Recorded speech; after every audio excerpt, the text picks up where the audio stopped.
Hello everyone, welcome to Bhagi's life style. నేను మీ భార్గవి. ఈరోజు మన రెసిపీ పాస్తా ఖీర్. పాస్తాతో మసాలా పాస్తా మాత్రమే కాకుండా ఇలా ఖీర్లా కూడా ప్రిపేర్ చేసుకోవచ్చు. ఇది చాలా టేస్టీగా డిఫరెంట్గా ఉంటుంది. మీరు కూడా ఈ రెసిపీని ట్రై చేయండి, తప్పకుండా నచ్చుతుంది. ఈ పాస్తా ఖీర్ ఎలా ప్రిపేర్ చేయాలో చూద్దామా? ఇక్కడ నేను 1 కప్ పాస్తాను తీసుకున్నాను. ఈ పాస్తాలో సగాన్ని మిక్సీ జార్లోకి తీసుకుని పాస్తా బ్రేక్ అయ్యేలా లైట్గా గ్రైండ్ చేసుకోండి. దీన్ని మరీ మెత్తగా పొడిలాగా గ్రైండ్ చేసుకోకూడదు. పాస్తా జస్ట్ బ్రేక్ అయితే సరిపోతుంది. స్టవ్ ఆన్ చేసుకుని ప్యాన్ పెట్టుకుని టేబుల్ స్పూన్ నెయ్యిని యాడ్ చేసుకోండి. నెయ్యి కరిగిన తర్వాత కొద్దిగా జీడిపప్పు వేసి 2 నిమిషాలు వేయించి కిస్మిస్ కూడా యాడ్ చేసి గోల్డ్ కలర్ వచ్చేంత వరకు ఫ్రై చేసుకుని ఒక బౌల్లోకి తీసుకోండి.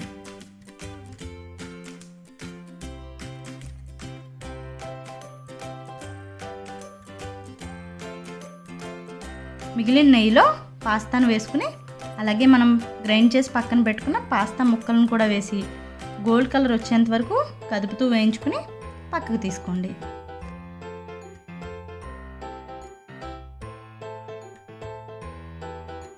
ప్యాన్లో 1/2 లీటర్ పాలను పోసుకుని పొంగు వచ్చేంత వరకు మరిగించుకోండి.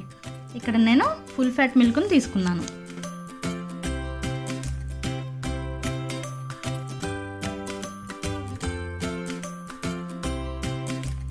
పాలు మరుగుతున్నప్పుడు మనం వేయించి పక్కన పెట్టుకున్న పాస్తాను వేసి స్టవ్ మీడియం ఫ్లేమ్లో పెట్టుకుని కొంతసేపు ఉడికించండి.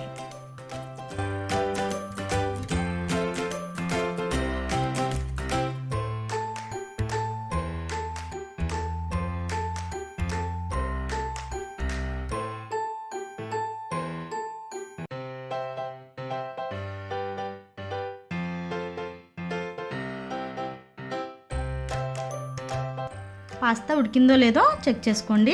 పాస్తా ఉడికినట్లయితే 1/2 కప్ పంచదారను యాడ్ చేసి కరిగేంత వరకు కదుపుతూ ఉడికించండి.